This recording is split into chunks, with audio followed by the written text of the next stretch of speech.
अस्सलामुअलैकुम and a very good morning. Espresso में आपको खुशामदीद कहेंगे। मैं हूँ अर्मला हसन और मेरे साथ हैं इमरान हसन। आज हमने कहा कुछ मुख्तलिफ स्टार्ट लेते हैं, थोड़ा आराम करते हुए। रोजाना हम खड़े होते हैं तो हमने कहा जरा बैठ के भी वो वाली एनर्जी आती है शो के स्टार्ट में या नहीं आती है। खैर, इससे पहले कि हम बाकायदा तौर पे आज का शो का आगाज करें, सबसे पहले तो आपके लिए दुआ है कि आपका दिन अच्छा गुजरे और उम्मीद है कि अच्छा गुजरेगा हमारे साथ। एक चीज़ जो बड़ी ज़रूरी है आज जिसके बारे में हमने बात करनी है वो है मास्क। हमने जब प्रोग्राम शुरू किया तो हमने अपना मास्क उतार के रखा, लेकिन हमने कहा कि ज़रूर आपको बताएंगे कि अगर आप भूल रहे हैं घर से निकलने से पहले मास्क लगाना तो प्लीज़ साथ लेके जाइए और मास्क पहन के रखिए। अब बहुत ज़रूरी है, अब बहुत ज़रूरी है। कोरोना की दूसरी लहर के हवाले से बात की जाए तो वो भी उसके भी कह लें बहुत ज़्यादा कह लें हाइप है। एक पैनिक की सिचुएशन ना हो, इससे अवॉइड करने के लिए बेहतर ये है कि आप मास्क का इस्तेमाल करें, सोशल डिस्टेंसिंग का मुजाहरा करें। अगर बाहर जा रहे हैं तो एहतियात के साथ जाएं और अभी इसका आपने बहुत ख्याल रखना है। बिल्कुल। और पोल भी हमारा आज इसी हवाले से है कि क्या अवाम आप लोग SOPs को फॉलो कर रहे हैं या नहीं कर रहे। ये हमारा आपसे सबसे सवाल है। आप खुद जरा अपना एनालिसिस कीजिए, खुद अपना इंसाफ कीजिए और हमें बताइए हमारे WhatsApp के ऊपर कि क्या आप कोरोना SOPs को फॉलो कर रहे हैं, जिसमें सोशल डिस्टेंसिंग है, 6 फीट का फासला रखना है, मास्क पहनना है, सैनिटाइजर का इस्तेमाल करना है। आपने तो आप कर रहे हैं या नहीं कर रहे हैं, हमने बताना है हमें और ऑनेस्टली बताना है। और WhatsApp नंबर आपकी टीवी स्क्रीन पर है। WhatsApp अपनी राय से आगाह करें। शो के एंड में एज यूजुअल हम पोल के रिजल्ट्स अनाउंस करेंगे, लेकिन हम बढ़ेंगे अभी हेडलाइंस की जान। कोरोना की पल पल बदलती सूरत हाल पर हुकूमत का आज से पाबंदियां सख्त करने का फैसला, फेस मास्क का इस्तेमाल लाजमी करार। इस्लामोफोबिया के खिलाफ वजीर आजम का मुस्लिम रहनुमाओं को खत। मगरिब को बताना होगा कि नबी करीम सल्लल्लाहु अलैहि वसल्लम की जात हमारे लिए कितनी मुकद्दस है। वजीर आजम।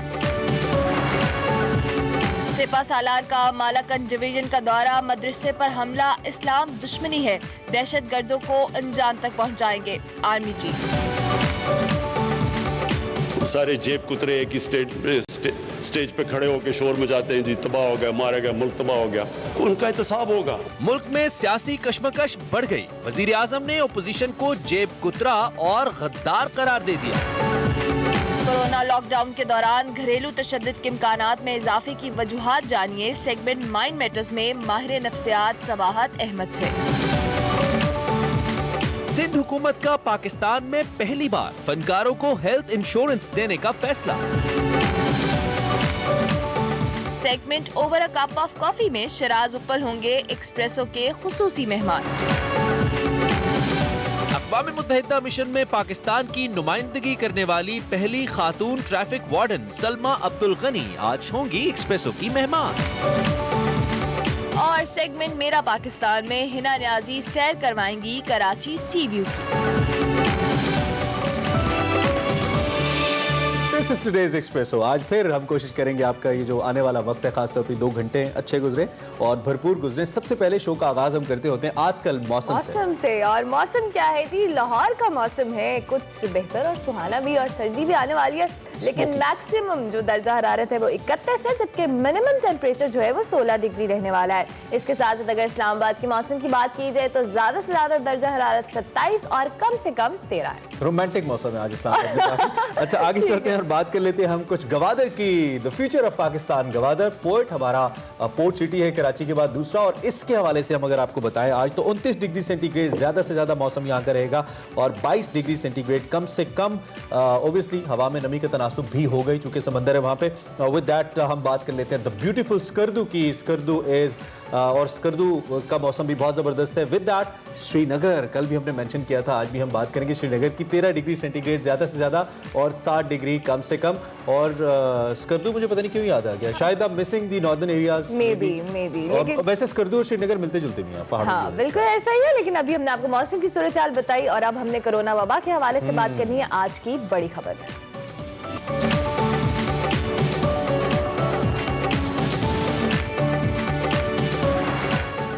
जी, सबसे पहले बात करेंगे कोरोना वबा की। तो दुनिया भर की तरह पाकिस्तान में भी दूसरी लहर शुरू हो गई है। मुआविन खुसूसी डॉक्टर फैसल सुल्तान के मुताबिक मुल्क के 11 बड़े शहरों में कोरोना केसेस में 80% इजाफा हुआ है, जिस पर एनसीओसी की जानिब से तशवीश का इजहार भी किया गया है और एसओपीज पर नजरअंदाज करने पर सख्त इकदाम का इशारा भी दिया गया है। कोरोना वबा की बात की जाए तो इससे इजाफे पर अब एनसीओसी के अहम फैसले सामने आए हैं। आज से हर शख्स के लिए मास्क पहनना लाजमी करार दिया गया है। बिल्कुल, मुल्क भर में मार्केट्स, दुकानें, रेस्टोरेंट्स और शादी हॉल्स रात 10 बजे बंद करने की हिदायत कर दी गई है, जबकि तफरीहगाहें और पब्लिक पार्क्स भी शाम 6 बजे तक बंद कर दिए जाएंगे। फैसले के मुताबिक रेलवे स्टेशन और बस स्टैंड समेत इंडोर सरगर्मियों के दौरान भी मास्क पहनना लाजमी होगा।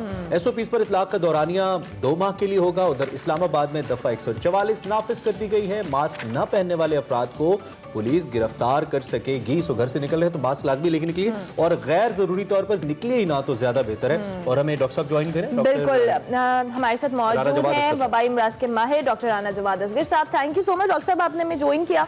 अब चूंकि हम बात करें कोरोना वबा की दूसरी लहर के हवाले से और इसके खदशात काफी अरसे से जाहिर किए जा रहे थे और अब तो डॉक्टर फैसल ने भी कह दिया कि कोरोना वबा की दूसरी लहर आ चुकी है। क्या हमें अभी इससे चूंकि बचना है और हमने पहले जिस तरह से फर्स्ट वेव का मुकाबला किया, बहुत अच्छे स्ट्रैटेजीज अपना के तमाम तर चीजों को कवर अप किया, अब हमें क्या स्ट्रैटेजी अपनानी है? जी बहुत शुक्रिया आपका इन्वाइट करने का प्रोग्राम का। ये देखिए, ये थोड़ा सा फर्क आ गया है अब हमारी जो हमने करनी है एहतियात। पहले गर्मी आ रही थी, लोग ज्यादा गर्मी में बाहर फिर रहे थे, ह्यूमिडिटी थी और सूरज की तेज शुआएं और जो ह्यूमिडिटी है ये इस वायरस की ट्रांसमिशन के लिए रुकावटें डालती है। तो इस वजह से हमारे केसेस भी कम थे और हम उस टाइम पीरियड से गुजर गए। अब जब सर्दियां आ रही हैं और हमें आहिस्ता आहिस्ता पता लग रहा है कि ये वायरस कैसे मुख्तलिफ मौसमों में बिहेव करता है और जो लग रहा है कि इस वायरस के लिए ठंडा मौसम बड़ा इसकी ट्रांसमिशन फैलने के लिए इसको मददगार साबित होता है। अब प्रॉब्लम इसमें 2-3 चीजें आएंगी सर्दियों के अंदर। एक तो हम ज्यादा अंदर रहेंगे, कमरों की खिड़कियां बंद करें तो जो हवा होगी अंदर की वो उसके अंदर अगर कोई आदमी आके वायरस वाला सांस ले गया है तो ये ज्यादा चांस होगा हमारे लिए कि अगर हम उसके बाद जाते हैं कि हमें भी वो इन्फेक्शन लग सके। इस वजह से इवन दो कि सर्दियां आ रही हैं, मेरी रिक्वेस्ट यही होगी कि आप कोशिश करें कि आपके घरों में, आपके दफातर के अंदर और आपकी दूसरी बिल्डिंग्स के अंदर ताजा हवा का इंतजाम, खुली हवा के आने जाने का इंतजाम जरूर हो। बेशक एग्जॉस्ट चलाइए और कोई भी ऐसी काम कीजिए और खिड़कियों के पर्दे परे रखिए ताकि आपको धूप कमरों के अंदर आ सके। धूप के अंदर भी इस वायरस को खत्म करने की अहलियत है। तो ये अच्छा डॉक्टर साहब, एक बड़ा इंपॉर्टेंट नुकता बच्चों के हवाले से है जो स्कूल गोइंग किड्स हैं। वालिदैन ने बड़ी मुश्किल से ये फैसला किया। कुछ वालिदैन तो अब भी हमें ज़ाती तौर पे मालूम है कि वो बच्चों को स्कूल अब भी नहीं भेज रहे, वो कंफर्टेबल नहीं है बच्चों को भेजने के लिए और फिर गवर्नमेंट भी कंफर्टेबल नहीं थी स्कूल्स खोलने में, लेकिन फिर स्कूल्स खोले हमने। आपको लगता है कि अब भी किसी पॉइंट के ऊपर हमें स्कूल्स बंद करना पड़ेंगे, ऐसा हो सकता है? इस हवाले से क्या राय है आपकी, क्योंकि बच्चों की जो वल्नरेबिलिटी होती है वो ज़्यादा होती है एज कम्पेयर टू एडल्ट्स? जी नहीं, बच्चों के अंदर इसकी कॉम्प्लिकेशंस या शरह मौत बहुत कम है, तो इस वजह से बच्चों को खुद इतना ज्यादा लेकिन एक रिपोर्ट ने कहा था डॉक्टर साहब कि बच्चे कैरियर हो सकते हैं, बच्चे जो अडल्ट्स हैं उससे कई गुना ज्यादा कैरियर हो सकते हैं। घर रहेंगे तो उनके माँ बाप, उनके दादा दादी, नाना नानी जो है वो एट रिस्क होंगे। तो यही वजह थी कि जिसमें मैंने एटलीस्ट मैंने इसमें लिखा भी था और मैंने अपने बच्चे स्कूल वापस नहीं भेजे। लेकिन ये एक जाती फैसला है, इसको मैं ये नहीं कर रहा, रिकमेंड नहीं कर रहा, हर एक अपने हालात के मुताबिक इस बात का फैसला करे। लेकिन मैं ये समझता था कि जिन शहरों के अंदर जो स्कूलों का सेटअप है, जिसके अंदर बिल्डिंग्स के अंदर, कमरे के अंदर काफी बच्चे होते हैं, वहां हमें तो बच्चों को नहीं भेजना चाहिए। अच्छा डॉक्टर साहब, हम दूसरी वेव के हवाले से भी बात करें कि अगर हम दूसरी वेव एक्सपेक्ट कर रहे हैं तो खुदा ना खास्ता इसका ड्यूरेशन जो है वो कोई ज़्यादा प्रोलॉन्ग तो नहीं होगा, क्योंकि अब जो इंटेंस या डॉक्टर्स भी जिस तरह से कह रहे हैं कि अब इसके इफेक्ट ज़्यादा वर्स्ट हैं। सो आपको क्या लगता है कि हमें क्या अपनी स्ट्रैटेजी SOPs में कुछ मजीद हमें ऐड ऑन करना पड़ेगा ताकि हम इस वबा से बच सकें या लड़ सकें? जी मेरे हिसाब से तो हम दूसरी वेव के ऊपर सवार हैं। इस वक्त दूसरी वेव आ चुकी है। ये अब ये सवाल नहीं है कि ये आएगी या नहीं आएगी, ये आई हुई है, ठीक ठाक आई हुई है। अब कैसे इससे बचें? इससे बचने के लिए जो कल NCOC का फैसला है वो बड़ा मेरे ख्याल से कारामद होगा कि 100% हर आदमी जो बाहर निकले पब्लिक स्पेस में आए उसने मास्क पहना हो। याद रखिए कि जब हम मास्क पहनते हैं तो हम दूसरे की हिफाजत कर रहे होते हैं, और हमारी हिफाजत उसी वक्त होगी जब दूसरे भी मास्क पहने होंगे। तो दुकानदार हजरात हैं या मार्केट्स के ओनर्स हैं या दफ्तरों के लोग हैं, वो इंश्योर करें कि एक भी आदमी उसके अंदर बगैर मास्क के ना आए, क्योंकि नो सर्विस विदाउट मास्क उस प्रेमिसेस में आएगा तो वो उनको इन्फेक्ट कर सकता है। ठीक है। बेशक उन्होंने मास्क पहना। डॉक्टर साहब, मैंने कुछ एक्सपर्ट्स को, आप जैसे डॉक्टर साहिबान को ये भी कहते हुए सुना, और बड़े ऑथेंटिक नेम्स है उसके अंदर जिनको मैंने कहते हुए सुना, जब पहली वेव से अब निकल रहे थे अब से कुछ ही अर्सा पहले, उन्होंने कहा जी अब ऐसा लगता है कि 80% जो लोग हैं वो इम्यून हो चुके हैं पाकिस्तान के अंदर, और इन केस अगर वैक्सीन बन भी जाती है तो शायद इसकी जरूरत 5 से 10% लोगों को हो। बहुत से लोगों के अंदर ऑलरेडी इम्यूनिटी बिल्ड हो चुकी है, जैसे कि एक अर्से तक हम हर्ड इम्यूनिटी की बात करते रहे हैं। तो इस कॉन्टेक्स्ट के अंदर अब आपको लगता है कि एक जानिब हम एहतियात तो करें, लेकिन खतरे का शायद वो वाला एलिमेंट जो पहली वेव में था वो नहीं है? जरा टेक्निकल एस्पेक्ट इस समय बताइएगा। जी, ये एक जिसे मैं कहूंगा कि एक थ्योरी या गलत इंफॉर्मेशन चल रही है, सिर्फ पाकिस्तान में नहीं चल रही, ये पूरी दुनिया में चली है इस तरह, अमेरिका के अंदर कि जी हर्ड इम्यूनिटी की तरफ। लेकिन अभी तक जितनी भी रिसर्च हुई है इस बात पे, और दुनिया के मुख्तलिफ ममालिक में हुई है, कहीं भी हमें 10% ऑन एवरेज से ज्यादा लोग इससे इन्फेक्टेड नजर नहीं आए। यानी कि अभी 90% पॉपुलेशन जो है आपकी आबादी है वो स्टिल उसको इन्फेक्शन होने का चांस हो सकता है। हर्ड इम्यूनिटी के लिए 60 से 70% तक आबादी को ऑलरेडी ये इन्फेक्शन हो गई हो या आपने वैक्सीन कर दिया हो। तो इस वजह से पब्लिक हेल्थ जो एक्सपर्ट्स हैं पूरी दुनिया के, जो भी वो ये इसको रिकमेंड नहीं कर रहे कि आप इस वजह से इंतजार करके ठीक हो गया। Thank you very much doctor साहब, बहुत शुक्रिया आपने हमारे एक्सप्रेस नाज़रीन की अवेयरनेस के लिए बात बड़ी डिटेल में डिस्कशन की। चूँकि अभी हम कोरोना वबा की, जिस तरह से माहिरीन भी कह रहे हैं कि हम दूसरी वेव में एंटर हो चुके हैं, तो अभी भी आपने एहतियात का जो है बहुत ख़ास एहतियात करनी है अपने घर, अपने अजीज़ व क़ारिब की, आपके घर में आपके जो पेरेंट्स हैं, वालिदैन हैं जिनको हो चुका है, वो भी इस बार एहतियात करें, उनको भी होने के चांसेस हैं। अभी हम एक ब्रेक लेंगे, ब्रेक कोई पॉलिटिक्स हो रही है, 10 साल पहले भी ऐसी होती थी, उससे 10 साल पहले भी ऐसी होती थी। ये कल तक जो हमारा प्रोग्राम है उसके कुछ मनाजिर हमने आपके साथ शेयर किए। हमारे उसी प्रोग्राम के एंकर पर्सन जावेद चौधरी साहब हमारे साथ मौजूद है। बहुत शुक्रिया जावेद साहब, आपने हमें सुबह सुबह ज्वाइन किया।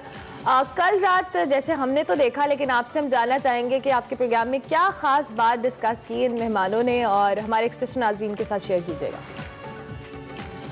कल रात अवैस नूरानी साहब का जो इशू था वो बार बार डिस्कस किया जाता रहा प्रोग्राम में, क्योंकि कल मुराद सईद साहब ने पार्लियामेंट के अंदर कौमी असम्बली में खड़े होकर बहुत ही गलत अल्फाज नूरानी साहब के बारे में फरमाए थे, और उन्होंने कहा था कि मैं उन लोगों के ऊपर लानत भेजता हूँ जिन्होंने आज़ाद बलोचिस्तान की बात की थी। तो वो नूरानी साहब कल प्रोग्राम में थे और वो बड़े दिल गिरफ्तार थे इस बात पर। उन्होंने कहा कि मैं तो कई मरतबा माज़र कर चुका हूँ और बता चुका हूँ कि स्लिप ऑफ टंग थी, मेरा ये मकसद नहीं था, लेकिन गवर्नमेंट ने मेरे इशू को दबने नहीं दिया, वो इसको बार बार जिंदा कर देती है। तो ये इशू बार बार डिस्कस होता रहा, और ज़ाहिर पाकिस्तान पीपल्स पार्टी के गेस्ट भी थे, वो भी इस पे एतराज़ करते रहे कि गवर्नमेंट को कम अज़ कम ऐसे इशूज़ को बार बार नहीं उठाना चाहिए। लेकिन जो गवर्नमेंट की तरफ से नुमाइंदा थी हमारे प्रोग्राम में, उनका ये कहना था कि हम इस इशू को दबने नहीं देंगे और 22 करोड़ लोग जो है इसको माफ़ नहीं करेंगे। तो ये एक ऐसा कन्फ्लिक्ट है जो मेरा ख्याल है बढ़ता चला जा रहा है, लेकिन ये गलत है। ऐसे इश्यूज जो हैं उनको बार बार हुकूमत की तरफ से उनको नहीं उठाया जाना चाहिए। और अगर किसी से गलती हुई है और वो मान भी रहा है तो जाहिर बात है इसमें नेशनल इंटरेस्ट में नहीं है, जैसा कि आपने कहा। जोसेफ, ये भी बताइए कि हम कोरोना वायरस की चूँकि सेकेंड वेव देख रहे हैं, डॉक्टर साहिबान कह रहे हैं कि आ चुकी हुई है, डॉक्टर फैसल ने कहा पीक पे है, क्या आपको लगता है कि सारी सूरत हाल को लेकर गवर्नमेंट दोबारा से लॉकडाउन की जानिब जा रही है, जो मोमेंटम बिल्ड हो रहा है? मेरा ख्याल है एक लॉकडाउन की तरफ पाकिस्तान बढ़ रहा है, और इस लॉकडाउन की वजह कोरोना शायद इतना नहीं है जितना अपोजिशन का एहतजाज है। अगर अपोजिशन इस तरह जलसे करती रहेगी, जुलूस निकालती रहेगी, रैलियां निकालेगी या इस्लामाबाद की तरफ आएगी, तो जाहिर है फिर कोरोना भी बढ़ेगा और उसके बाद लॉकडाउन भी होगा। तो बहरहाल ये इशू किस हद तक जेन्युइन है ये बात तो मैं आप पे छोड़ता हूँ, लेकिन ये भी रियलिटी है कि कोरोना बढ़ रहा है। अमेरिका के अंदर जिस तरह थर्ड लहर तीसरी लहर आ चुकी है और उसने तबाही फैला दी, बहुत ज़्यादा हलाकतें हो रही है। यूरोप के अंदर आप देखें, फ्रांस के अंदर पाबंदियां लग रही हैं, इंग्लैंड के अंदर पाबंदियां लग रही हैं, इटली दोबारा पाबंदियों की तरफ जा रहा है, स्पेन के अंदर पाबंदियां लगनी शुरू हो गई हैं। तो वो वाकई ये इशू सीरियस है। इस इशू को टैकल करने का सिर्फ एक ही तरीका है कि 6 फुट का फासला रखें, मास्क पहने और सैनिटाइज़र इस्तेमाल करें, हाथ धोते रहें। और अगर आपको खुदा न खास्ता कुछ अलामतें आपके अंदर ज़ाहिर हो रही हैं तो मेरी आपसे दरख्वास्त है कि आप अपने आप को आइसोलेट कर लें। यही इससे निकलने का तरीका है। इसके अलावा ना लॉकडाउन तरीका है, ना दफ़ा 144 तरीका है, क्योंकि कितनी बार दफ़ा 144 लगाएंगे और कितना लॉकडाउन कर लेंगे, अल्टीमेटली लोगों को बाहर निकलना पड़ेगा और जब बाहर निकलेंगे लोग तो फिर कोरोना फैलेगा। तो कोरोना को आपने और मैंने रोकना है। अगर आप तैयार हैं, मैं तैयार हूं, तो मेरा ख्याल है कोरोना फिर बेबस हो जाएगा। लेकिन अगर आप तैयार नहीं है तो गवर्नमेंट अगर कर्फ्यू भी लगा देगी तब भी कोरोना फैल कर आएगा। तो लेकिन एक आपने बड़ा तरीके से जो है ना ये इसकी जिम्मेदारी हम पे छोड़ दी कि आप ये फैसला करेंगे। लेकिन चलें, अगर है या नहीं है, एक इनविजिबल किस्म का दुश्मन है कोरोना वायरस और उससे हमें बचना और जारी बात है घबराना भी नहीं है। लेकिन दूसरी जानिब जो पॉलिटिकल एंगल इसका जावेद चौधरी साहब ने बताया, सीनियर जर्नलिस्ट हैं तो चीज़ों को देखते हैं। तो मे बी ठीक हो गया जी। अभी हम ब्रेक लेते हैं जी, ब्रेक के बाद हाजिर होंगे। एक्सप्रेसो में भी बहुत कुछ है हमने आपके साथ शेयर करना मिलता है। एक ब्रेक के बाद आप देखते रहिए Expresso. Welcome back to Expresso. और अब बात करेंगे army chief general Qamar Javed Bajwa के जो मालाकंड डिवीजन का दौरा है उस हवाले से कि उन्होंने कहा कि दहशतगर्दी का कोई मजहब नहीं होता। उनका नजरिया दहशतगर्दी फैलाना और माशरे में खौफ की फिजा पैदा करना होता है। मदरसे पर हमला दरअसल इस्लाम दुश्मनी है। मदरसा हो, मसाजिद हो, इमाम बारगाहें हो, गिरजाघर हो, मंदिर हो, तालीमी इदारे हो की जानिब से जो हालिया दहशतगर्दी के वाक़यात हैं, इसके तनाजुर में जवानों को मजीद चौकन्ना रहना होगा। मसरूफ दिन था चीफ ऑफ आर्मी स्टाफ का। इसके बाद वो धमाके में जो जख्मी हुए थे बच्चे मदरसा धमाके के अंदर, उनकी इयादत के लिए लेडी रीडिंग हॉस्पिटल पेशावर भी गए, जहाँ पे उन्होंने इयादत की उन बच्चों की, और दीगर जो जख्मी अफराद थे इस वाक़े के अंदर उनकी भी उन्होंने इयादत की। इसके साथ साथ आर्मी चीफ ने कहा कि मैं यकजहती और अज़्म का इजहार करने के लिए खास तौर पर मदरसे के इन बच्चों, साथिज़ा और ख़ानदानों का दुख बांटने आया हूँ। उन्होंने मजीद कहा कि हम इस वक्त तक चैन से नहीं बैठेंगे जब तक हम दहशतगर्दों और उनके सहूलतकारों को कैफरे किरदार तक ना पहुंचा सके। जनरल कमर जावेद बाजवा ने कल भी पूरी कौम ने दहशतगर्दी के बयानी को मुस्तरद कर किया और बेमिसाल यकजहती का मुजाहरा किया। बिल्कुल, उन्होंने कहा कि इसी जज्बे के तहत हमें आगे बढ़ना होगा। दुश्मन कल भी वही था, दुश्मन आज भी वही है। कल भी कौम ने उसे मुस्तरद किया, दहशतगर्द नजरिए को शिकस्त दी, और आज भी हम मुत्तहिद हैं और मिलकर इंशाअल्लाह इस मुश्किल का मुकाबला करेंगे। चीफ ऑफ आर्मी स्टाफ ने कहा कि 16 दिसंबर 2014 APS पेशावर में जो मासूम बच्चों को टारगेट किया गया था, फिर 27 अक्टूबर को यौम कश्मीर के मौके पर जो दुश्मन एक बार फिर अपनी स्याह तारीख और मजमूम अज़ाइम को दोबारा परवान चढ़ाने के लिए मदरसे के मासूम बच्चों को खून में नहलाया। इन बच्चों में अफगान मुहाजिरीन के बच्चों की बड़ी तादाद भी शामिल थी। आर्मी चीफ ने अफसोस का भी इजहार किया, लेकिन इस अज़्म का इजहार किया कि हम किसी भी तौर पर अपनी जो कामयाबियाँ उसको ज़ाय नहीं होने देंगे और दुश्मन को कामयाब नहीं होने देंगे। आगे बढ़ते हैं और बात कर लेते हैं कुछ पाकिस्तान नेवी के हवाले से, जिसने जो कामयाबियाँ तो हम समेट ही रहे हैं, उसके साथ साथ जो पाकिस्तान का दिफा है उसको नाकाबिल तस्खीर बनाने के लिए हर दम सरगर्म अमल है। वहाँ से एंटी शिप मिसाइल फायरिंग का कामयाब मुजाहिरा किया गया। मिसाइल फायरिंग मुजाहिरे में पाक बहरिया के जंगी बहरी जहाज, हवाई जहाज और हेलीकॉप्टर्स ने कामयाबी से अपने अपने अहदाफ को निशाना बनाया। Chief of the naval staff admiral Mohammad Amjad Khan Niazi ने मिसाइल फायरिंग का मुशाहिदा किया। नेवल चीफ ने पाक बहरे की ऑपरेशनल तैयारियों पर मुकम्मल इत्मीनान का भी इजहार किया। पाकिस्तान के डिफेंस को लेकर ये कुछ अपडेट्स थी जो हमने आप तक पहुंचाई। इंशाल्लाह पाकिस्तान का दिफा नाकाबिल तस्खीर है और हम एक कौम की सूरत में दुश्मन का मुकाबला करने के लिए खड़े हैं। बिल्कुल ऐसा ही है। इसके साथ साथ अब हम बात कर लेते हैं कुछ फनकार बरादरी की, और पाकिस्तानी फनकारों के लिए एक बड़ी खुशखबरी ये है कि माजी में पाकिस्तान के जो नामवर फनकार थे अपने इलाज मुआलजे के लिए हुकूमती इमदाद के मुंतज़िर रहते थे, जिसमें कुछ की सुनी गई, लेकिन बहुत से जो फनकार थे वह हुकूमती अदम तवज्जो की वजह से उसका शिकार हुए। लेकिन अब पाकिस्तान में फनकार पहली बार जल्द ही हेल्थ इंश्योरेंस से फ़ायदा उठा सकेंगे। इस ज़मीन में हुकूमत सिंध ने 1000 फनकार, अदीबों और शायरों की हेल्थ इंश्योरेंस का फैसला किया है, और वज़ीर सकाफत सरदार अली शाह का कहना है कि फनकार और अदीब हमारे माशरे के इंतहाई अहम अफराद है, इनकी मदद करना हमारी अव्वलीन तरजीह है। अच्छा, ये ऐलान तो कर दिया लेकिन कोई मैकेनिज्म नहीं बनाया जाता हुकूमतों की तरफ से। ऐलान फौरन हो जाता है, चूंकि फनकारों की पब्लिक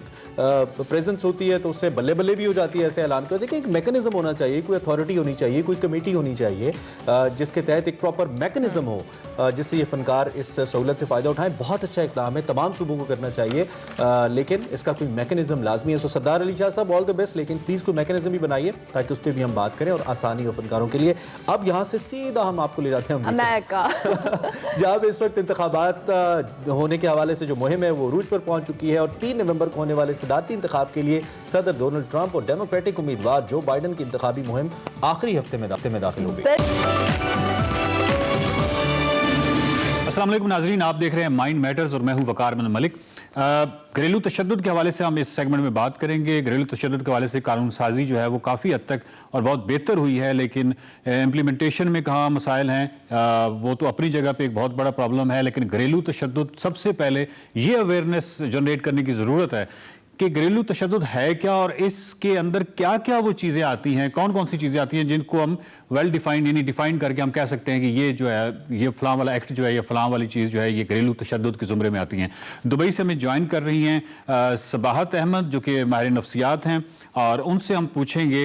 सबाहत साहब, सबसे पहले तो मुझे ये बताइए कि जो डोमेस्टिक वायलेंस या घरेलू तशद्दुद की हम इस्तिलाह इस्तेमाल करते हैं, इसका मतलब क्या है? इसके ज़ुमरे में क्या क्या चीज़ें इसके दायरे में आती हैं घरेलू तशद्दुद के? जी, बहुत शुक्रिया वकार साहब। घरेलू तशद्दुद जो है वो आम हम लोगों को जहन में ये आता है कि मियाँ जो है वो बीवी पे हाथ उठा रहा है या घर पे उस पर तशद्दुद कर रहा है, मगर एक्चुअली उसकी जो अगर आप उसको एक्सप्लेन करें या उसकी डेफिनेशन को देखें तो उसमें किसी भी ऐसे शख्स पे जो कमजोर हो, ठीक है, उस पे तशद्दुद, घर के अंदर कमजोर अफराद पे तशद्दुद जो है, जिसमें खवातीन आ जाती हैं, बच्चे आ जाते हैं, बूढ़े आ जाते हैं, कोई भी कमजोर शख्स जो घर में मौजूद है उस पे जो तशद्दुद किया जाता है वो घरेलू तशद्दुद के जुमरे में आता है। मर्द भी आ सकता है सबात साहब? बिल्कुल। अगर मैं आपको थोड़ा सा, मैं रिसर्च कर रही थी उससे पहले जी। तो तकरीबन जो अभी हमारे पास पाकिस्तान के स्टैट्स तो नहीं है मर्दों के हवाले से, मगर अमेरिका में जितने भी केसेस घरेलू तशद्दुद के रजिस्टर हुए हैं उनमें से 1/3 मर्द हैं। लेकिन मेरा मतलब है वहाँ पे वुमेन एम्पावर्ड है तो डेफिनेटली वहाँ पे कुछ सिचुएशन और होगी।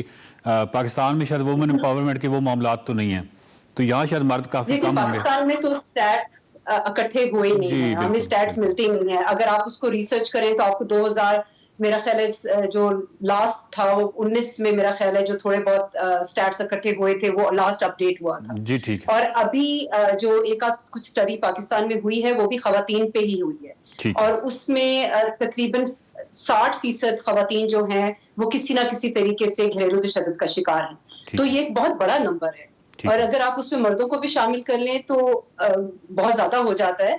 मगर प्रॉब्लम यहाँ ये नहीं है कि मर्द है या औरत है, जो भी कमजोर है उस पे हाथ उठाना हमारे माशरे का एक रूटीन बन गई है, उसकी एक चलन बन गया है कि वो जो भी कमजोर नजर आएगा उस पे ताकत का इजहार करना जरूरी है। ये बताइएगा, ये जो तशद्दुद है ये चाहे चार दीवारी के पीछे हो या सरेआम हो, तशद्दुद तो तशद्दुद होता है ना, मतलब ये तो हम इसको कोई जवाब नहीं दे सकते कि किसी चार दीवारी के अंदर है या घर के अंदर है तो उसका कोई जवाब मिल जाता है उसको। देखिए, तशद्दुद का कोई जवाब नहीं है, ये एक जिसको अगर आप नफ्सियाती तरीके से एनालाइज करें तो ये एक लर्न बिहेवियर है। जो जब हम बच्चा बड़ा हो रहा होता है, जो इर्द-गिर्द वो माहौल देखता है, चाहे घर के अंदर है चाहे घर के बाहर है, वो चीजें एक्सेप्ट करके उस अपनी एक पर्सनालिटी बनाता है और जब बड़ा होता है तो उन्हीं बिहेवियर्स को, उन्हीं चीजों को वो रेप्लिकेट करता है, उन्हीं को दोहराता है बार बार। तो जो तशद्दुद का एक हमारी सोसाइटी में, हमारे माशरे में एक कल्चर बन गया है कि हमने औरत पे हाथ उठाना कोई ऐसी बात नहीं है। अगर मिसाल के तौर पे कोई एक आबादी है और वहाँ पे खवातीन पे या किसी भी वीक ऑब्जेक्ट पे तशद्दुद होता रहे और तो 100 या 200 साल बाद वो नॉर्म्स में दाखिल हो जाएगा, तो मतलब आप ये कहना चाह रही हैं कि बहुत सारे तशद्दुद के हमारे यहाँ ऐसी चीज़ें हैं जो कि बहुत हद तक नॉर्म्स में हैं कि ये तो होता ही है। हमारे माशरे में तो नॉर्म बन गया है, इवन वेस्टर्न कल्चर में भी नॉर्म है। आप कहते हैं वहाँ वुमेन एम्पावरमेंट है, ये बात वुमेन एम्पावरमेंट की नहीं है, ये एक आपके सोचने का तरीका है जिसको तब्दील करने की जरूरत है। गाली भी हमेशा खवातीन के पर्सपेक्टिव में दी जाती है, चाहे यूरोप हो या अमेरिका हो, ये बड़ी एक हैरानकुन बात है जी। और उसमें मर्द जो हैं वो सबसे ज्यादा निगलेक्ट किए जाते हैं, जो कि मेरे पास बहुत सारे क्लाइंट्स ऐसे आते हैं जो मतलब जहां औरतें भी तशद्दुद का शिकार है, मर्द भी तशद्दुद का शिकार है, मगर मर्द चूंकि एक उसको समझा जाता है कि वो एक स्ट्रॉन्ग उसका एक ओवरव्यू जो होता है वो स्ट्रॉन्ग होता है, तो इसलिए वो उस चीज को वो बाहर नहीं आने देते हैं, वो अंदर ही अंदर उसको एक्सेप्ट करते रहते हैं और एक्सेप्टेंस जो इस चीज की है वो गलत है। इसको तशद्दुद किसी भी किस्म का हो उसको एक्सेप्ट करना जो है वो एक बुराई को जन्म देना। ठीक है। सवाल साहबा, जो घरेलू तशद्दुद की हमारा एक बहुत बड़ी वजह ये भी नज़र आती है, जो एंगर डिस्प्लेसमेंट जिसको हम कहते हैं, यानी बाहर अथॉरिटी पे तो आप गुस्सा कर नहीं सकते किसी जगह पे, वहाँ पे तो आपकी माशियात जुड़ी हुई हैं, तो वो गुस्सा या मुख्तलिफ माशरे से गुस्सा इकट्ठा करके आप फिर वीक ऑब्जेक्ट ढूंढते हैं, और वो आपको अगर आप मैं गांव के पर्सपेक्टिव में बात करूं तो आपको जानवर की शक्ल में नजर आ जाएगा, या आप घर आएंगे तो बच्चों या औरत की शक्ल में नजर आ जाएगा। तो एंगर डिस्प्लेसमेंट भी एक बहुत बड़ी वजह है इसकी। बिल्कुल, ये एक सबसे बड़ी वजह है। अभी आप कोविड की एग्जांपल ले लें। अभी कोविड में जो लोग घरों पे जो थे, और जब उनका इंटरेक्शन अपने मियाँ बीवी का आपस में ज्यादा हो रहा था, ओवरऑल मेरा ख्याल है इंटरनेशनली कोई 20 से 25% इंक्रीज हुआ है घरेलू तशद्दुद। आप उसी से अंदाजा कर लें कि आपके घर में आपकी फैमिली है, चाहे वो बच्चे हैं, चाहे वो आपकी बीवी है, आपका पार्टनर है, सबसे ज्यादा आसान होता है इंटीमेट पार्टनर पे हाथ उठाना, क्योंकि आपको पता है कि उनके पास कोई और रास्ता नहीं है, वो कहीं और जा नहीं सकते हैं। और खासतौर पे हमारे माशरे में जहाँ खवातीन जो हैं वो फाइनेंशियली इंडिपेंडेंट नहीं होती हैं, उनको कोई सपोर्ट नहीं मिलती है अपनी फैमिली की तरफ से, अपनी बहन, अपने फ्रेंड्स की तरफ से, वो कहते हैं ऐसे ही होता है, हमने भी बर्दाश्त किया, तुम भी बर्दाश्त करो। मेरा एक सवाल ये है कि घरेलू तशद्दुद हो या तशद्दुद, जब भी हमारे जहन में एक लफ्ज़ आता है ख़वातीन के हवाले से स्पेशली, तो उसमें मार कुटाई का एक है कि जब तक यानी मतलब उसने कोई बाजू तोड़ दिया है या बहुत बदतरीन मारा है तो उसको शायद हम परसीव करते हैं कि एक तशद्दुद है। तो मतलब घरेलू तशद्दुद तो उसमें तो बहुत सारी चीज़ें आती हैं। जी, ये सिर्फ जिस्मानी नहीं होता। अब जिस्मानी अगर आप देखें तो तकरीबन 5000 औरत जो खातून जो है वो एक साल में वो उनकी अमवात जो है वो रजिस्टर हुई है, जो सिर्फ घरेलू तशद्दुद की वजह से हुई है। तो ये बहुत एक्सट्रीम नंबर है। मगर ये तो जिस्मानी है ना, जिस्मानी तो आपको नजर आ जाता है कि बाजू टूटा हुआ है या टांग टूटी हुई है या जलने का निशान है, मगर जो ज़हनी अब्यूज है और वो तशद्दुद जो है वो किसी को नजर नहीं आता। नाज़रीन, इस मौजू पर हम तफसील से बात करेंगे कि घरेलू तशद्दुद के जो नताइज हैं, वो जो नफ्सियाती अमराज की शक्ल में पूरे मुआशरे में नजर आते हैं, उनका तदारुक कैसे किया जा सकता है, और ख़वातीन जो हैं उस हवाले से किस तरीके से अपने आप को, अपनी नफ्सियाती सेहत को बेहतर कर सकती हैं, इस पर हम यकीनन तफसीली बात करेंगे। अगले माइंड मैटर्स तक के लिए इजाज़त। अस्सलाम वालेकुम, मैं हूं आपका मेज़बान वसी शाह और आप देख रहे हैं over the cup of coffee. और आज मैं एक ऐसे शख्सियत की तरफ आया हूँ जिनकी मसरूफियत और उनका स्टेचर ऐसा है कि इनसे वक्त लेना जो है वो एक मुश्किल काम है। पाकिस्तान का जिन आर्टिस्ट ने बैनुल-अक़वामी सतह पर नाम रोशन किया उनमें से एक है शिराज उप्पल, हमारे साथ मौजूद है। Welcome to the show. अस्सलाम वालेकुम, थैंक यू सो मच। बहुत शुक्रिया आपने वक्त दिया। Welcome to the house. जब दुनिया ने आपको जानना शुरू किया तो आपने तय किया कि यार मैं म्यूजिक छोड़ देता हूँ। ये क्या बात? और उस वक्त एक फैशन जो चल निकला था, हमारे वो दोस्त थे कराची के, उन्होंने भी छोड़ा और भी कुछ लोगों ने छोड़ा। अच्छा, नहीं वो मेरे ख्याल में शिराज ने नजम चला गया था पहले ही, और मतलब उसे छोड़ा in the sense music instruments के साथ छोड़ा, ठीक है, बट ही स्टिल सिंगिंग। हाँ, मतलब नशीद वगैरह ऐसा की चीजें ही स्टिल सिंगिंग। जुनैद साहब ने छोड़ दिया। हाँ बिल्कुल, उन्होंने छोड़ा था। लेकिन मैं I was going through a lot of like unrest with in my self in 2012, तब की बात है। तो मतलब मुझे सुकून नहीं आ रहा था। ये studio like I used to sit here in the lounge, और मैं कहता था कि यार दिल ही नहीं कर रहा जाने का, कुछ क्रिएट करने का, कुछ बनाने का। काम भी था लेकिन I was just procrastinating it कि नहीं कर लेंगे, बाद में कर लेंगे। तो बहुत ही अनरेस्ट। तो ऐसे मैंने यूट्यूब खोला और यूट्यूब पे ऐसे मैं सर्च कर रहा हूँ कि यार ये जो 20 साल से कर रहा हूँ म्यूजिक हराम तो नहीं है। तो अच्छा, वहाँ भी जब खोला तो of course everyone has her तरह का ओपिनियन उस पे है। somehow I related it to my field कि यार probably यही वजह है कि मुझे बेसुकूनी मिल रही। तो मैंने कहा अगर ये वजह है तो ठीक है, मैं छोड़ता हूँ फिर। और अगर छोड़ता हूँ तो I can not stay in Pakistan then, because all of my like social circle is related to music और शोबिज़। तो मैंने कहा कि मैं फिर बाहर चला जाऊँगा जहाँ पे मैंने कहा कोई मुझे जानता ना हो। चल बुलिया चलो चलिए सारे अन्य। तो वहाँ गया और वहाँ पे कोई मतलब 6-8 महीने लगाने के बाद, 6-8 महीने वहाँ था, तो मुझे ए आर रहमान जो मेरे उस्ताद है उनकी मुझे ईमेल आती है। और उससे पहले आप रहमान साहब के साथ काम कर चुके हैं? हाँ हाँ, मतलब मेरा उनसे रिश्ता था 2001 से। मेरा उस्ताद शागिर्दी दोस्त का भी रिश्ता है, it's just like a brother to me. तो उन्होंने मुझे कहा in case your singing would you be interested in singing 2 qawwalis in one world peace concert, Syracuse New York में हो रहा था। तो आई डिडंट गेट एक्साइटेड। मैंने कहा कि यार मैं तो छोड़ चुका हूँ। तो फिर मुझे मतलब मेरी वाइफ ने, मेरी वालदा ने, मेरे फादर इन लॉ मरहूम, उन्होंने समझाया मुझे कि यार सब कॉन्टिनेंट में तो इस्लाम पहला ही कवाली के थ्रू था, और कवाली में या अल्लाह का जिक्र हो रहा होता है या नबी सल्लल्लाहु अलैहि वसल्लम का जिक्र हो रहा होता है। तो अगर ऐसा है और इतना बड़ा प्लेटफॉर्म है 62 कंट्रीज में लाइव आना है, और सारे मतलब टॉप नॉच वहाँ पे डेव मैथ्यूज, नताशा बेडिंगफील्ड और मतलब बहुत सारे सिंडी लॉपर जिनको हम देख के वी ग्रू अप। तो उन्होंने कहा तुम्हें करना चाहिए for the sake of religion, के मतलब अल्लाह नबी। तो मैं I agree to it, I went there, I'm just cutting it short. I was totally out of practice और क्योंकि 8 महीने से गाया ही नहीं था। तो एक दिन की रिहर्सल की छोटी सी, और 2 कवालियाँ हमने गानी थी, कुन फायकुन और ख्वाजा मेरे ख्वाजा। और नेक्स्ट डे जब मैंने परफॉर्म किया, आई स्टिल रिमेंबर, अभी यूट्यूब पे पड़ी है वो कवाली अगर किसी ने देखनी है तो मेरी आंखें थ्रू आउट बंद है, मुझे बिकॉज बाय हार्ट याद हो जाता है गाना, ठीक है। और मैं जिस जोन के अंदर हूँ और मैं पढ़ रहा हूँ जिस तरह, और जब दुरूद पाक आता है उसमें, और उस पर वहाँ पे 30,000 नॉन मुस्लिम्स का क्राउड था, और जब वो एंड पे विदाउट म्यूजिक रिपीट हो रहा था फॉर कपल ऑफ टाइम, तो I heard the whole crowd singing it along, तो और हमिंग इट अलॉन्ग। मैंने कहा यार ये क्या हो रहा है, मैं मतलब आई गॉट सो मतलब आई वाज शेकिंग। मैंने कहा ये शैतान नहीं कर सकता, क्योंकि वो मेरे मुंह से मुझे यहाँ बिठा के मेरे नबी और अल्लाह, नबी सल्लल्लाहु अलैहि वसल्लम और अल्लाह का नाम निकलवा के उनसे क्यों दुरूद भिजवाएगा मेरे नबी सल्लल्लाहु अलैहि वसल्लम के ऊपर। तो हालांकि may be they don't know the meaning of it, but still उनकी जुबान से तो निकल रहा है। Probably Allah is trying to give me a message. I never asked you to put music. Park आपको एक तरह से एक नया एंगल मिला। बिल्कुल। So when I found that connection, then I came back. मैंने कहा अगर तो ये सही है तो इससे बेहतर मुझे कुछ आता नहीं है। वाह।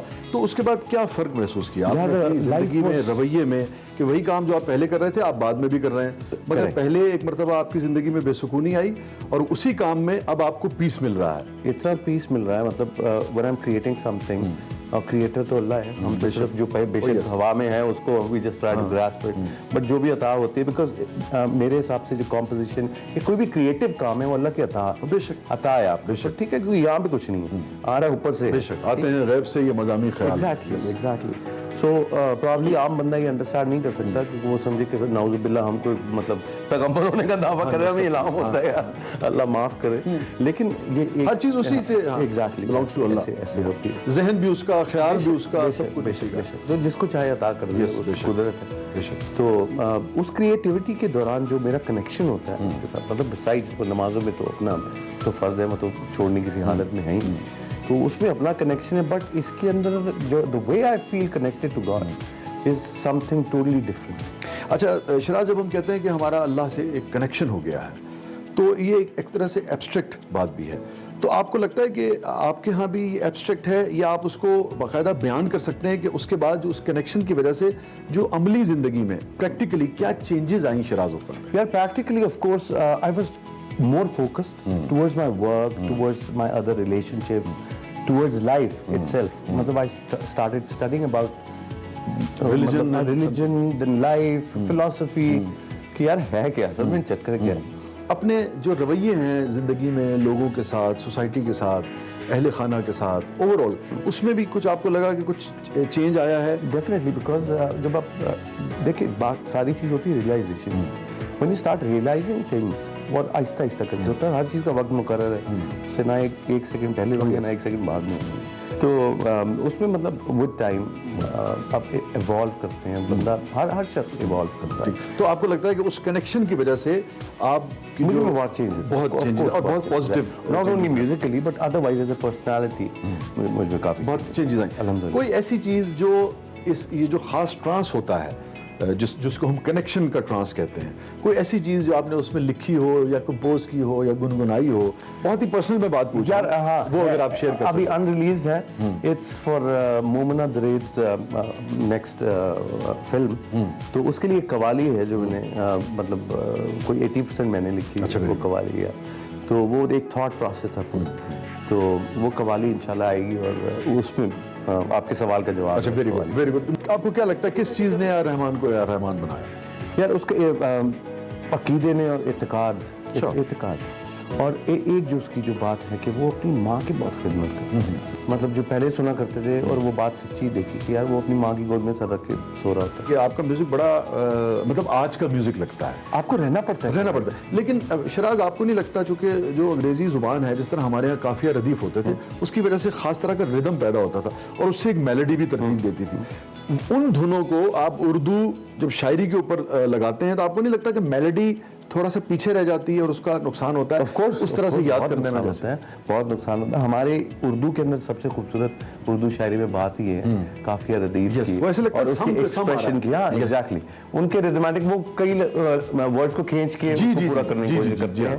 मतलब काफी सारी एग्जांपल्स है कि हम तो ख्याल रखते हैं ना, तुम हो तो आगे गुम आएगा, इस तरह काफिया रदीफ का हम एग्जैक्ट मैच करने की कोशिश करते हैं। एंड वो काफिया रदीफ जो आपस में मीनिंग रखते हैं, तो उससे मेलोडी पैदा होती है। इंग्लिश में नहीं होता। एज ए यानी कि जब आप एज ए कंपोजर देखते हैं तो आपकी स्ट्रेंथ मेलोडी है या आपकी स्ट्रेंथ अरेंजमेंट है?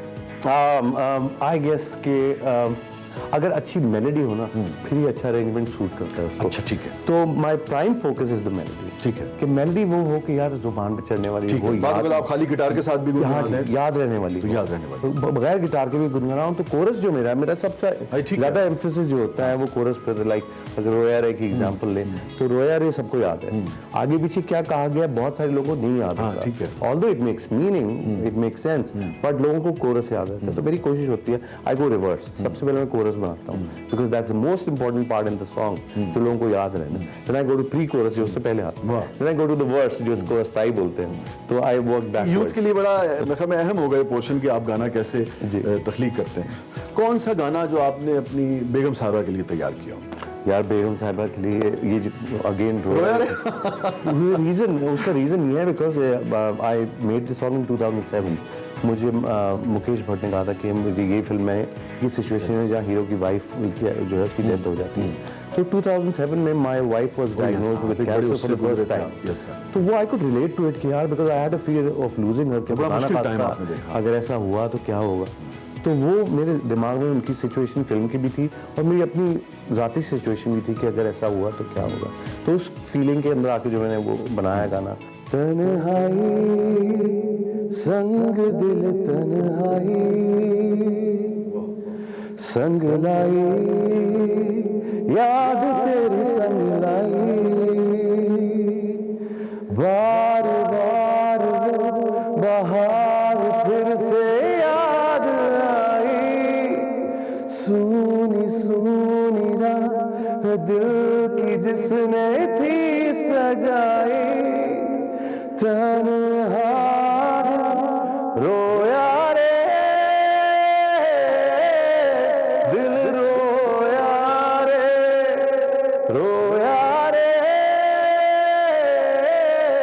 दिल रोया रे। ब्यूटीफुल। क्या कैसा लगता है अब अपने बेटे को गाते हुए देखना और इतना अच्छा गाते हुए देखना? अल्हम्दुलिल्लाह बहुत अच्छा लगता है because he self taught. I didn't have the time कि मैं उसको सिखा सकूं। तो whatever he learn through observing it. और ऑफ कोर्स स्टूडियो में आके जो नई चीज समझ आई वो पूछ ली उसने। तो माशाल्लाह he has a very good voice. बहुत अच्छा। और विब्राटो उसका बहुत अच्छा है। That's what I like about it. तो स्टूडियो में सबसे आपकी जो महबूब जगह वो ये स्टेज है, स्टूडियो इज इनसाइड। तो ज्यादातर वक्त यही गुजारते हैं? ये ज्यादातर वक्त मेरा वहाँ गुजरता है। लेकिन यहाँ जब मैं आता हूँ तो यहाँ पे ऑफ कोर्स यहाँ तो मैं गा रहा होता हूँ, खड़ा होता हूँ। तो but I when I sit on this piano तो there is a favourite piece of mind जो मैं बजाता हूँ। क्या याद आता है? मुझे ताल का गाना है। I love playing that. It is a typical piano piece, so I would like to play it for you.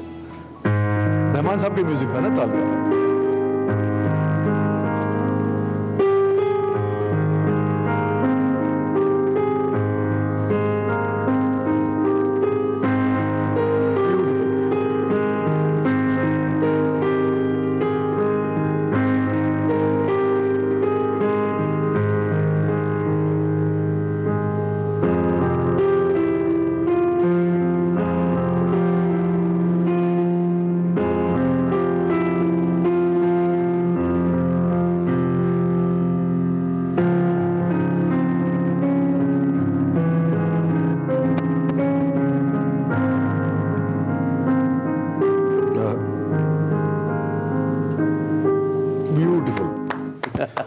कितना वक्त गुजरता है स्टूडियो में? सारा वक्त सोने के अलावा सारा वक्त। Last question, Shiraz Uppal as a singer और as a composer? As a composer. तो वो हमारा सिंगर कहाँ गया? सिंगर तो गा रहा है साथ साथ, फिल्मों में गा रहा है सिंगर। तो दोनों जगह मिलेगा। Of course. Thank you so much. Welcome back to Expresso. आपने हमारे सेगमेंट्स एंजॉय किए होंगे, करे नहीं अभी करने भी और भी आएंगे। प्रोग्राम में आगे बढ़ेंगे और आपको बताएंगे कि मुल्की तारीख में पहली बार 2 पाकिस्तानी खवातीन ट्रैफिक वार्डन अक़वाम मुत्तहिदा अमन मिशन के लिए मुंतखब हुई हैं और जो अब पेशा वराना खदमात के लिए सूडान पहुंच चुकी हैं। ट्रैफिक केडी की जानिब से मुंतखब होने वाली जो ट्रैफिक वार्डन हैं सलमा अब्दुल गनी और अकीला कौसर ने अपनी पेशा वराना खदमात देना शुरू कर दी हैं। पाकिस्तान पुलिस 9 साल बाद अक़वाम मुत्तहिदा के किसी मिशन में शिरकत कर रही है। Well, that's amazing। एक खातून है, दूसरा पुलिस में है, तो ये सिर्फ बेहतरीन कोई बात नहीं है। पाक आर्मी भी इस हवाले से ओबियसली उनकी खवातीन तो जाती रहती हैं। यूएन अमन मिशन की हम अगर बात करें तो इसमें नुमाइंदगी करने वाली पाकिस्तानी ट्रैफिक वार्डन सलमा अब्दुल गनी के बारे में आपको बताएं कि एक अज़्म हिम्मत का निशान है। आप इनकी कुछ तस्वीर भी देख रहे हैं अपनी टेलीविजन स्क्रीन पर और किस तरीके से वहाँ पे ये सर्व कर रही हैं। कितना चैलेंजिंग था इस मिशन को लेना और अब पाकिस्तान का नाम कैसे रोशन करी। हमारे साथ मौजूद हैं इस वक्त सलमा अब्दुल गनी, स्पेशली उन्होंने हमें ज्वाइन किया, तो उनसे हम पूछते हैं Salma, it's a great pleasure to have you. बहुत शुक्रिया आपने हमें ज्वाइन किया। यूएन मिशन में नुमाइंदगी करने वाली पहली पाकिस्तानी खातून ट्रैफिक वार्डन, पाकिस्तान का फ़ख्र। सबसे पहले तो आप हमें ओवरऑल बताइए कि आप इस जो आपको नुमाइंदगी मिली है, आपने इतना बड़ा एजाज़ लिया है, कितनी पुरजोश हैं आप इस एजाज़ को लेकर सलमा? मैं बहुत पुरजोश हूँ, बहुत खुश हूँ और अल्लाह ताला का शुक्र है कि अल्लाह ताला ने मुझे ये मौका दिया है कि मैं पाकिस्तान पुलिस कैडर को जो है, पाकिस्तान ट्रैफिक पुलिस को जो है वो यहाँ पे प्रेजेंट कर रही हूँ। और यहाँ पे भी अल्लाह का शुक्र है, उन लोगों ने बहुत मुझे रिस्पेक्ट दी है और दे ऑन के traffic police is not only traffic police, they have the ability to do everything. अच्छा सलमा, ये पाकिस्तान की हिस्ट्री की बात की जिसमें पहला मौका है कि कोई खातून वार्डन इस मिशन के लिए मुंतखब हुई है। आपका करियर ओवरऑल 14 ईयर्स पर मुहित है, 14 साल पर। हमारे नाज़रीन को बताएं कि एक ट्रैफिक वार्डन से लेकर अक़वाम मुत्तहिदा के मिशन में शामिल होने तक का सफर कैसा है आपका? 14 साल का सफर तो बहुत लंबा है, लेकिन जो अक़वाम मुत्तहिदा में आने तक का सफर था वो तकरीबन 2 साल पर हमारा मुहित है। उसमें सबसे पहले तो सूबाई लेवल पर एग्जाम होते हैं, वो आपने क्लियर करने होते हैं और तकरीबन पंजाब में ही 2 लाख के करीब लोगों ने पेपर दिया, जिसमें से बहुत कम लोग पास हुए। उसके बाद पाकिस्तान लेवल पर ये एग्जाम कंडक्ट हुए और ये जो भी एग्जाम होता है वो नॉकआउट सिस्टम पर होता है। हर पेपर नॉकआउट सिस्टम पर बेस करता है। आप अगर एक पेपर में भी फेल हैं, you are fail, you can not appear in next paper. अच्छा। तो अल्हम्दुलिल्लाह कि अल्लाह ताला ने ये सारा जो है मरहलावार सिलसिला जो है क्लियर करने का मौका अता किया। और उसके बाद फिर जब हमारी लास्ट ईयर सितंबर में सिलेक्शन हो गई और तकरीबन 1 साल के बाद ये नॉमिनेशन आई, मिशन आया, तो उसमें मेरी ये नॉमिनेशन है। अल्हम्दुलिल्लाह मैं इस वक्त सूडान में हूँ। ठीक है। अच्छा, एक तो मुझे ज़ाती तौर पे लगता है कि अगर आप पाकिस्तान से बाहर बतौर ट्रैफिक वार्डन खिदमत सर अंजाम दे रही तो पाकिस्तान जैसी मुश्किल ट्रैफिक तो नहीं होती, लाहौर जैसी या कराची जैसी। और लाइटर नोट बात कर रहा हूँ। खैर, बड़ी ज़बरदस्त ओबियसली ट्रेनिंग भी इसके लिए ज़रूरी है और इस शानदार कारकर्दगी से हवाले से अगर हम बात करें तो इसका मुजाहिरा करके आप अपने नाम, मुल्क का नाम रोशन करें। हमें इस ट्रेनिंग के हवाले से कुछ बताइए। व्हाट अबाउट दिस ट्रेनिंग जो आपकी हुई है? सर अल्लाह ताला से दुआ है कि अल्लाह ताला मुझे यहाँ पे पाकिस्तान को बेस्ट से बेस्ट प्रेजेंट करने की तौफीक अता करे और मैं अपनी बेस्ट से बेस्ट एफर्ट करूँ कि मैं यहाँ पाकिस्तान को एक नुमाइंदे के तौर पे जो मैं आई हूँ पाकिस्तान को प्रेजेंट करूँ। पाकिस्तान में जो लोग हैं बहुत अखलाक और बहुत ही ज़्यादा एक्टिविटीज में एक्टिव और बहुत ही ज़्यादा जो है वो कैपेबल होते हैं फॉर एवरी जॉब। ठीक है। अच्छा सलमा, वापस जब आप आएंगी क्या प्लान्स हैं आपके, मुस्तकबिल के क्या इरादे हैं? हमारे एक्सप्रेसो नाज़रीन जानना चाहते हैं, खास तौर पर वो खवातीन को आप क्या पैगाम देना चाहेंगी जो आपकी तरह अपने घर वालों का, मुल्क का नाम रोशन करना चाहती हैं? मैं वापस आऊंगी तो मैं ये चाहती हूँ कि ज्यादा से ज्यादा यहाँ पे हम इम्प्लीमेंट कर सके जो हम यहाँ सीख रहे हैं उस चीज को, उस प्रोसीजर को, ताकि हम बेस्ट से बेस्ट ड्यूटीज यहाँ पे परफॉर्म कर सकें। सेकेंड ये कि जो खवातीन है पाकिस्तान की, उनके लिए मेरा ये पैगाम है कि वो पाकिस्तान के लिए बेस्ट से बेस्ट अपनी सर्विसेज प्रोवाइड करें, मर्दों के शाना बशाना चलें और पाकिस्तान और मुल्क कौम की तरक्की में जो है ना वो अपना अहम किरदार अदा करें। इंशाल्लाह इंशाल्लाह। Wish you all the best. Pakistan के लिए बेहतरीन कर रही है, करते रहिए सलमा, आप हमारा फख्र हैं। और कौम की जितनी बेटियां भी देख रही हैं, हम आपको ऐसी एग्जांपल इसलिए दिखाते हैं कि आप भी इन जैसा बन सकते हैं। मोटिवेट आप अपने गोल्स को, अपने ड्रीम्स को लिमिटेड मत कीजिए। जो ख्वाब देखना चाहते हैं देखिए, इंशाल्लाह आप उसको हासिल कर सकते हैं। और पाकिस्तान में ट्रैफिक करना, कंट्रोल करना ज्यादा मुश्किल है। Wish you all the best Salma. अच्छा जी, इसके साथ साथ चूंकि हमने आपकी मुलाकात सलमा से तो करवाई, लेकिन अब थोड़ी हेल्थ एंड फिटनेस की बात कर लेते हैं। और उसमें सेल्फ डिफेंस बहुत जरूरी होता है, और उसके लिए उस्मान जुल्फिकार हमें ज्वाइन करें। सो उस्मान से जानते हैं कि आज वो हमें क्या टेक्निक्स बताने वाले हैं। अस्सलाम वालेकुम, मैं हूं उस्मान जुल्फिकार और आज के हेल्थ एंड फिटनेस सेगमेंट में मैं हूं आपका होस्ट। सबसे पहले आपके शुक्रगुजार हैं कि आपने हमारा सेगमेंट देखा, पसंद किया और अच्छी फीडबैक के रिव्यूज़ दिए। इंशाल्लाह उम्मीद है कि आगे भी हम आपको फिटनेस रूटीन सिखाएंगे और ऐसी सेल्फ डिफेंस रूटीन सिखाएंगे जो आपके लिए मुफीद रहें। अब तक हमने आपको सेल्फ डिफेंस की ऐसी मूव सिखाएं जो आपको अटैक से डिफेंड करना और किसी हद तक अटैक करना कर सकते हैं। शुरू करते हैं हम हुक से, जो आपकी नंबरिंग में कहलाएगा 3। हुक एक पावर पंच है जो बेसिकली आर्म स्विंग करके आर्म बंदा इस तरह मारता है। अगर आप ट्रेंड फाइटर होंगे तो आपने बेसिकली अपनी सारी बॉडी का वेट यूटिलाइज करना है उस स्विंग में। तो शुरू किया हमने रेगुलर स्टांस से। अब हुक के लिए मैंने अपना वेट शिफ्ट करना है आगे को, ताकि मेरे आगे वाले पैर पे 80% वेट आ जाए, पीछे को 20% रह जाए। आगे को वेट शिफ्ट करके और स्विच करके सारा वेट अपना पीछे वाले पैर पे 80% ले आया, जहाँ मेरी आगे वाली हील उठ गई और पीछे वाली बैठ गई। नेक्स्ट हम चलते हैं अपर कट पे, जो नंबरिंग में कहलाता है नंबर 4। बिल्कुल हुक की तरह ही हमने अपना वेट डिस्ट्रीब्यूट करके पंच की डायरेक्शन में उसको थ्रो करना है। तो स्टांस में शुरू हुए, पीछे 60% वेट, आगे 40% वेट। इसी तरह हमने आगे को थोड़ा सा वेट शिफ्ट किया और इस पैर पे पिवट करते हुए हमने पीछे वाले पैर पे यानी ट्विस्ट करते हुए ऊपर जाते हुए और राइट करते हुए अपना पंच थ्रो करना है इस तरह। राइट हाथ मेरा मुंह पे ही चिपका रहेगा। यही चीज़ मैं अपने राइट हाथ से भी कर सकता हूँ। शिफ्ट मैंने अपना वेट ज़्यादा करने की ज़रूरत नहीं, क्योंकि पहले पीछे आपका है, तो 60% जो आपका पीछे है वो आपने आगे को शिफ्ट करना है। राइट क्या हुआ, शिफ्ट करके up here, right to the centre, chin के नीचे ये पंच का इम्पैक्ट होगा। सारी जो टेक्निक्स हमने आपको सिखाई हैं वो बिल्कुल यूजलेस हैं अगर आपकी बॉडी कंडीशन ना हो। इसीलिए इसको कपल करने के लिए हम आपको एक वर्कआउट रूटीन बताएंगे जो एक टेम्पलेट बना के आप हर चीज़ में अप्लाई कर सकते हैं। क्योंकि अगर आपकी कंडीशनिंग ना हो बॉडी की और आप अपने मसल्स की यूटिलाइज ना कर सकते हो तो आपकी सारी टेक्निक यूजलेस है। अब 1, 2, 3 और 4 करके आपने जैब, क्रॉस, हुक एंड अपरकट सीखे। अब इन्हीं चीज़ों को हम अप्लाई करेंगे जिस तरह पिछली दफ़ा हमने किया था शैडो बॉक्सिंग में। तो शुरू में करूँगा शफल अराउंड करते हुए, I can go 1, 2, 1, 2, 3, 1, 2, 3, 4, 2, 3, 4, shuffle around.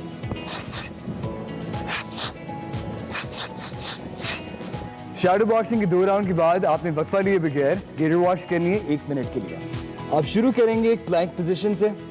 Rule ये है कि आपने अपने ऑपोजिट पैर और ऑपोजिट हाथ को यूज करना है। राइट हाथ मैंने आगे किया, लेफ्ट टांग मैंने आगे की एंगल पे, half push up and I go back in the position. फिर लेफ्ट हाथ, राइट टांग, half push up and back. ये आपने 1 मिनट के लिए की। इस एक्सरसाइज में ना ही तो सिर्फ आपका कोर बल्कि आपके शोल्डर्स, आर्म्स, लेग्स और आपका हार्ट रेट सब कुछ चैलेंज हो रहा है।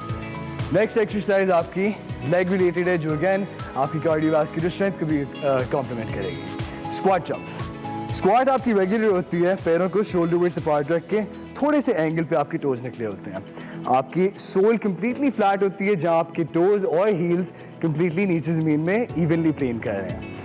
करना मैंने क्या है, आई गो डाउन अपनी ग्लूट्स और लेग्स के नीज के साथ, ताकि मेरी बैक जो है ऑलमोस्ट स्ट्रेट एंड क्वाड्रिसेप्स मेरे parallel with the ground. I go up and यहीं से मैं जंप करूंगा, landing back into the squat and jump and done.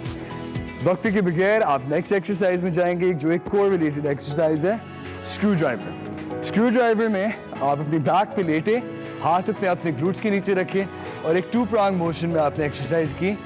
एक हॉरिजॉन्टल किक, एक हॉरिजॉन्टल किक आपने दी, completely extending your legs and then ऊपर करते हुए getting the glutes off the ground, एक वर्टिकल किक की। हॉरिजॉन्टल में आपकी लोअर एब्डोमेन पे ज़्यादा स्ट्रेन आएगा, वर्टिकल पे आपकी पूरे एब्डोमेन पे एंड सेंटर पे आएगा। Exhale, inhale, exhale. Screw drivers के साथ आपकी ये रूटीन कंप्लीट हुई। अब तक के लिए इतना ही, अगली दफा तक के लिए अल्लाह हाफ़िज़। फिल्मी सीन में एंजॉय नहीं कर पा रही, लेकिन मुझे बहुत मजा आ रहा है। और वो तमाम लोग जो कराची आते हैं और अगर साहिल समंदर पे आना मिस कर देते हैं तो भाई उनका ट्रिप तो इनकम्प्लीट है। मैं अपने ट्रिप को बनाने लगी हूँ कंप्लीट, क्योंकि बहुत फन होने वाला है, बहुत मस्ती होने वाली है। मेरे साथ रहिए मेरा पाकिस्तान में।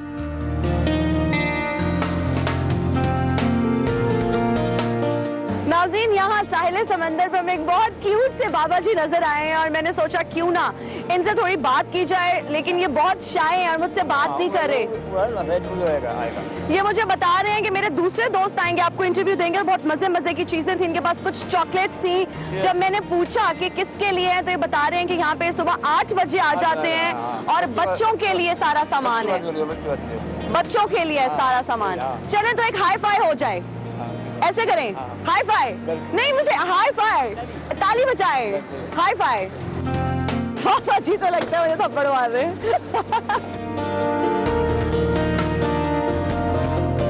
भाई कराची आए और बिरयानी ना खाई तो क्या खाया? कुछ नहीं खाया। और अगर मेरे जैसा फूडी हो तो कहीं भी खाने की जगह ढूंढ ही लेता है। आप लोगों ने बिल्कुल परेशान नहीं होना, क्योंकि साहिल समंदर पे खाने के भी बहुत सारे ऑप्शंस हैं। गोलगप्पे थे, दही बड़े थे, बिरयानी थी, लेकिन चूंकि मुझे बिरयानी खाने का दिल कर रहा था तो मैंने सोचा क्यों ना बिरयानी खाई जाए। और ये मैं आपको खा के बताती हूँ कि कैसी है। साहिल समंदर पर आए और नारियल ना खाएं, ये भी नहीं हो सकता। तो जो जो ऑप्शंस अवेलेबल थे नाज़रीन, मैंने सब कुछ खाया है। और यहाँ पे बहुत मजे की मुझे मलाई नजर आ रही है, जो कि अब मैं डिजर्ट के तौर पे खाना चाहूंगी।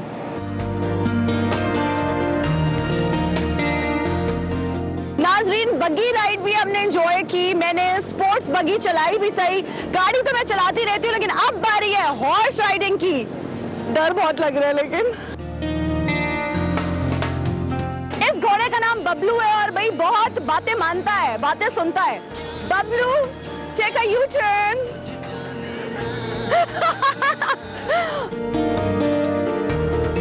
नाज़रीन, ये था मेरा पाकिस्तान का एक और बहुत जबरदस्त सेगमेंट जो कि हमने साहिल समंदर से रिकॉर्ड किया। और वो तमाम लोग जो कराची आने के लिए प्लान कर रहे हैं, और मेरा ये सेगमेंट देखने के बाद बहुत से लोगों का दिल कर रहा होगा कि साहिल समंदर पर आए, तो जरूर आए, क्योंकि यहाँ पर बहुत मजेदार किस्म के ऑप्शंस हैं। अगर खाने की बात की जाए तो खाने के डिफरेंट ऑप्शंस हैं। अगर बात की जाए स्पोर्ट्स बगी, कैमल राइड, हॉर्स राइड की, तो वो भी बड़ी जबरदस्ती राइड थी। बड़ा वंडरफुल सा एक्सपीरियंस था, मुझे डर भी लग रहा था, लेकिन बहुत सारे एक्सपीरियंसेस से आप सीखते हैं। और एक और मेरी जिंदगी में वंडरफुल एक्सपीरियंस जो है वो ऐड हो चुका है। अरमान और इमरान, आप लोग स्टूडियोज में बैठ बैठ के बोर नहीं हो जाते? अगर आप लोग बोर हो रहे हैं ना, तो आप लोग भी वेकेशंस के लिए कराची आ जाए। Thank you.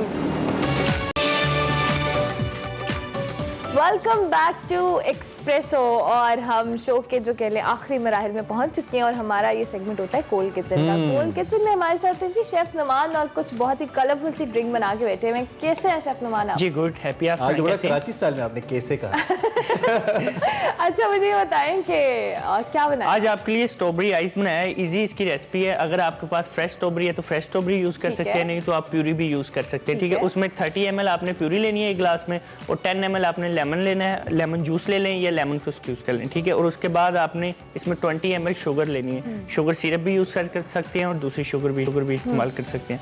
आप अपने ग्लास में डालें, उसके बाद 9 क्यूब आइस के या 5 क्यूब आइस के, वो आप पे डिपेंड करते हैं। ठीक है, उसके बाद आपने लास्ट पे इसके सोडा ऐड कर देना है। सोडा ऐड 2 लेयर्स बन जाएंगी इसकी, और इसको स्टार्ट करें, आप अपनी एंजॉय करेंगे। क्या बात है, क्विक एंड गुड। मतलब thank you very much chef Numan, बहुत शुक्रिया आपका। और इससे पहले कि हम आपको एक अहम अपडेट दें आज के पोल्स के बारे में, सबसे पहले आपको बता देते हैं जो पोल था हमारा कि क्या आप कोरोना SOPs को फॉलो करें, तो 77% बिल्कुल 77% कहते हैं कि जी हाँ हम इसको फॉलो कर रहे हैं, जबकि 23% कहते हैं नहीं और पता नहीं वाले नहीं है। ये 23% वाले कौन से हैं जो आप फॉलो नहीं मतलब क्यों नहीं करें? करना चाहिए आपको। असल में कुछ लोग कैजुअल हो गए हैं कि शायद अब नहीं है, तो फॉलो प्लीज करें, लेकिन करना बहुत जरूरी है। खैर, हम प्रोग्राम खत्म करें, एक इंपॉर्टेंट अनाउंसमेंट है तमाम एक्सप्रेस देखने वालों के लिए। एक्सप्रेस मीडिया ग्रुप के तहत आज रात मकबूल मजहबी स्कॉलर डॉक्टर आमिर लियाकत हुसैन 12 रबीउल अव्वल के हवाले से खुसूसी ट्रांसमिशन के मेज़बान होंगे। बिल्कुल प्रोग्राम का मकसद नबी करीम सल्लल्लाहु अलैहि वसल्लम की विलादत बासादत की खुशी मनाना, दीन और ईमान को ताज़ा करना और अल्लाह ताला के एहसान अजीम पर शुक्र बजा लाना है। डॉक्टर आमिर लियाकत हुसैन के हवाले से आपको बताएं तो उनके साथ 12 रबीउल अव्वल की ये खुसूसी ट्रांसमिशन, इसका पहला प्रोग्राम आज रात 10 बजे जबकि दूसरा जुम्मे को यानी कि कल दोपहर 3 बजे। और कल हमारा एक्सप्रेसो भी हम खुसूसी इस हवाले से जान कर रहे हैं और इंशाल्लाह हम इसी स्पेशल शो के साथ हाजिर होंगे। अभी आपसे इजाज़त लेंगे, कल आपसे मुलाकात होगी। अपने फीडबैक ज़रूर देना है हमारे सोशल मीडिया हैंडल्स पर। कल तक के लिए हमारी तरफ से अल्लाह हाफ़िज़।